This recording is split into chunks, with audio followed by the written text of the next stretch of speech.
Hello, and welcome to this week's installment of Thursday with Jamila. It's Thanksgiving week, and I couldn't allow for the week to go by without me having an opportunity to share with you all. And because Thanksgiving will fall on the day of our normal broadcast, I am pre recording today's segment because I want to just give you all a word of encouragement. And the topic may sound incredibly familiar and something that most people are talking about in this season, and that's totally fine. But I want to talk about it from my perspective because gratitude is something that's incredibly personal to me. And it was really my saving grace during one of my most challenging seasons of life. Finding and being defiant in my will to pursue after which was good is really what helped me get over the hump. And so today, I just want to speak to you about the art of gratitude.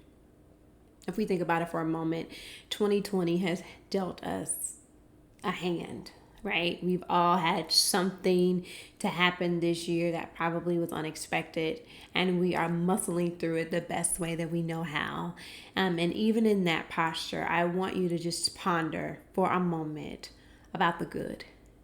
What are some of the lessons that 2020 has given you or taught you? What are some of the new normals that really have helped you become more centered? What have caused you to realign? There's some good that has transpired, and I'm not making light of the pandemic. I'm not making light of the lives that have been lost, the jobs that have been lost, personal possessions that have been lost by any means. I'm very sensitive and cognizant of that and the impact that this pandemic has had on all of us. But if we are still breathing, if we still have another opportunity to experience breath going in and out of our lungs, there's good that we can choose to focus our attention on. There's good that we can pursue after. There is good that we can decide is worthy of our attention. There's still some good. And so in this season, I want to ask you to do what I did. When I was going through some challenging times, I went to Target. You don't have to go to Target. You can go to the store of your choice. They're not paying me, so this is not an ad. It's just where I happen to go. And I got myself a journal. And I would sit until I could find one thing to be grateful for. And I would start it at the top of the page and I would say, today I'm grateful for. And sometimes I could only get out 4 sentences when I initially started doing this, if that. But the more I began to decide that I was going to give my heart and my attention to the good, the longer that entries became. And I would decide that today I am grateful for this. And there were some things that were happening that I decided to be grateful for. But as I began to embark on this journey consistently, there were things that I began to be grateful for that had not yet manifested. Maybe I had a meeting that was coming up and I wanted a favorable outcome. And so I would start being grateful for the outcome that I was hoping for. And at the end of the day, I would go back and I would read the entry. And there were more days than not that the thing that I decided to be grateful for before it manifested, that I was able to say the manifestation came and now I'm grateful for that. I'm excited about the opportunity to be able to give my faith something to pursue after. I'm excited about the opportunity to see beyond my current circumstances and decide that there is something awaiting me on the other side of this that is purposeful, that is so much more than what I am facing.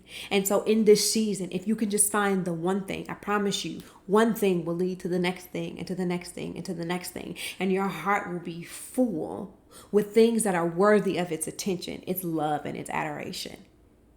Is that easy to do? No, not always, but it's worth it. And the outcomes are things you deserve. You deserve to nurture feelings of joy, happiness, and peace in your heart. You deserve the fruit that real joy yields. Not holding on to the resentment and the anger and the frustration that can lead to long-term, if not detrimental health effects. So giving my heart and my mind something positive to pursue after is worth so much more, and I deserve it. That should be your affirmation this season. I'm practicing the art of gratitude because I'm worthy of the fruit that gratitude will bring me. I want to smile from a place of true joy and pure happiness. I want to ponder on the good that I know is awaiting me on the other side of this process. I want to share my life with the people who ultimately want to share theirs with me. I have something, if it's just one thing, to be grateful for. I have something worthy of praise to speak of.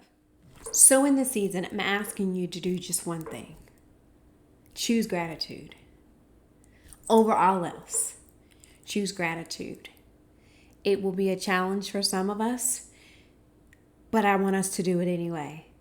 Because what awaits us on the other side of our thank you, of our appreciation, of our gratitude is our greatest joy. Happy holiday season. I love you all so much. Make it count. Have a good day.